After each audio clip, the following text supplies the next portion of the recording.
Okay guys, so today is going to be a bit of a different video than usual. As you can see, I don't have any gameplay going on because I don't think that matches the tone.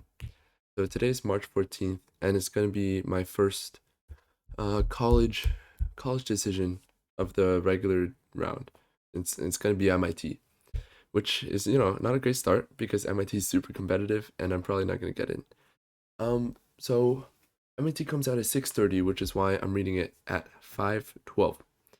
So I can get this all out before I open it. Okay, I'm just going to start reading. I'm going to preface this a little bit like Kevin began his speech, which tangentially inspired the spiel I'm writing right now. I was originally going to respond to Kevin's thoughts on Prufrock and the nature of time by saying that there is no quote unquote good way to spend time, and that instead of thinking of life as many moments of suffering that highlight a few moments of happiness, life is many moments of mindlessness that highlight a few moments of lucidity. Those times when Kevin describes looking out of the window of a bus, riding back from the city, thinking about nothing but life itself. Those moments are not exactly characterized by happiness, but by beauty. The beauty of realizing how great life is. But I am not writing in response to Kevin's essay. As Kevin would say, at this current moment in the space-time continuum, the issues of philosophy and time are like great storms in the Gobi Desert, certainly important, but not to me, at least not right now. Instead, I'm going to rant a little bit about my appearance. My preface is simply that I am somewhat self aware. By saying somewhat, I come off a bit more self aware, but maybe that arrogance also makes me less self aware. And that my opinion is that of a 17-year-old boy, just finishing his senior year of high school, just beginning to experience his first relationship, and just preparing to step out into the world. I know nothing compared to my parents, literally nothing at all. I can see that maybe they are outdated, their values are not tuned to modern times, but that's a terrible argument. I don't really know much about my parents' pasts.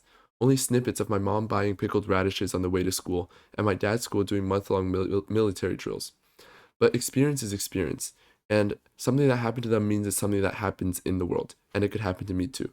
Therefore, I will conclude that in a few years, or maybe just a few months, I will look back at this writing and scoff at my naivete, unable to believe how stupid I was. However, that doesn't know my feelings and thoughts right now, and writing always comes from the heart. So I will do. So I will say what is in my heart right now. I perhaps do not like writing as much as Mr. Song. I perhaps do not like writing as much as Mr. Song. I don't enjoy typing long paragraphs of endless adjectives and Homeric similes just for the sake of it. So I'll get right to the point. I think my parents have an ego problem. Shut your brain up. You are already assuming things about my parents. Maybe you're thinking that they're full of hubris and self righteousness, or that they are extremely controlling. Come on, clear your head. But your assumptions are right, at least from my extraordinarily subjective and singular point of view, although all points of view are equally extraordinarily subjective and singular. So I just mentioned that as a way to display my self awareness, which may be a sign that I actually have an ego problem. More on that later. Anyhow, I am becoming Kevin in a way, but I'm finding it more enjoyable than my preconception of this activity I will call mind spilling. I just write anything my brain thinks of with just a little buffer between my neurons and keys under my fingers to create at least some semblance of coherence. Okay, back on topic, friends. I'm not sure when I started saying friends, but I like it a lot. It just sounds amiable and kind sounding. And it also makes you seem a bit foreign, like Russian, but in a good way. Like those Russians that are unaware of what happens in American capitalism and always want to help their brothers and comrades. That type of Russian, not the Putin kind. Okay, I had to start a new paragraph because this mind spilling is getting really out of hand. But perhaps it is because I'm actually procrastinating writing about my parents because I just feel bad that I'm going to badmouth them to the world. Okay, to address that issue, let me address that I believe both my parents are very loving and have done a great job raising me. I mean, look at how I turned out. Okay, maybe my ego is kind of large. They have done more for me than I could ever comprehend or be grateful for, and that is not an exaggeration whatsoever. For this, I will quote a Chinese saying: "The blades of grass can never repay the springtime sun," beautifully symbolizing how children can never repay their parents. Alright, enough is enough. No more procrastination, straight to the point. Basically, I didn't get into my early decision or action colleges, and instead I was deferred from all of them. Hey, shut up! Will you just let me finish, man? Stop asking how does that relate to my parents' ego and just let me talk, okay? Thanks, friends. From a young age, my parents have been grooming me to get into a top tier university. Literally in first grade, they signed me up to a camp called Speak Up because they heard that public speaking was important now. It was a new big thing for a person to be successful. Of course, it was not new. Public speaking and people skills in general have been the biggest contributor to success since Jesus Christ himself, probably the greatest speaker and friend in history. But as with all flashy advice and yellow journalism in our late stage capitalist reality, it was hyped up as something that needed to be acquired right away, a discovery of sorts that every big CEO was great at talking. I mean, who would have thought all they do is talk, right? And that if your child didn't know how to public speak, they would be left in the dust. Since then, my mom, especially, has pushed hard for me to do internships, competitions, and leadership opportunities in order to pack my resume. I was always very against it, as I believe that truly great people will just somehow be found by the admissions officer, and that packing a resume is kind of lame.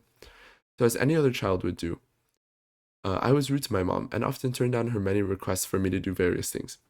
In hindsight, perhaps this was not as smart as I thought, because some of the things she suggested ended up being huge parts of my life, and enjoyable parts at that, like class council or NASA or volleyball even. Because of this, my getting deferred in the early round is somewhat of a vindication for her that she was right, that I should have listened and did all that bullcrap. I still maintain that some of the stuff was literally meaningless and padded like a Thanksgiving dinner turkey at a at a large farming family Thanksgiving party out in the middle of Kansas. Immediately afterward, she still had hope. She watched me write my essays for all the other schools and believed I could get in somewhere great during regular decision. Now, not so much. I know she has lost hope because of all the internships she asks me to apply to, and the hackathons she wants me to do, and the anger that she has whenever I ask to hang out with my friends, and the lack of words whenever I say I still believe I have a good chance at the Ivy Leagues. With this loss of hope has come a need for validation of some sort. For the past however many years, I've been a pride to my parents. They've known that I carried on their legacy, my dad's unfulfilled dreams of doing something great, and my mom's simple hope that I'd become incredibly successful. They always praised me, saying I'm smarter than them, that I'm more emotionally understanding, gentler and kinder than they are. These days of praise are gone, unless I get accepted to a top tier school on Thursday, March 30th, 2023. When I say that, I know how depressing it sounds, how empty my parents' love sounds. But I believe it is the natural reaction of many parents and just people in general, because they need validation. They need to have some outside source tell them, your child is the best of the best. I'm sure mom and dad still love me, but I'm not who they hoped I would be, at least not right now, not while I'm set to attend a state school. And that's why my dad still wants me to work hard every day and hone my coding skills, and my mom still wants me to apply to an infinite amount of summer internships. Their hope has moved from college to beyond, and now they're looking at a future where I rise from the ashes of a bad college and find great financial and social success in my adult life. That is all I have to say regarding my parents. Regarding myself, I also have a need for validation. Water break there. I also have a need for validation. I'm not scared of not receiving any acceptances because I know I'll be happier at Princeton than Rutgers. I'm scared because I want to feel good about myself again. I want to find that confidence again, that belief that I'm invincible, that I can do whatever I put my mind to, no matter how impossible. That wonderful feeling of being Raymond Lin. That's what I want back. What if I don't get it back, though? This is the crux of my writings and my thoughts. I must be prepared for the worst, and if I think pessimistically, the most likely outcome. So while in this passionate mood, I will say to my future self, don't you ever think that your worth rides on some confetti on a website. You are Raymond Lin, no matter what college you go to, no matter how many failures you have. God has no special plan for you, but you're special enough just being you. So shut the fuck up and be happy with yourself. How do you dare judge yourself based on this? How dare you? A fire always comes from within, so just see where life takes you and never quell the fire, no matter the freezing temperatures outside. As Camus would say, I conclude that all is well.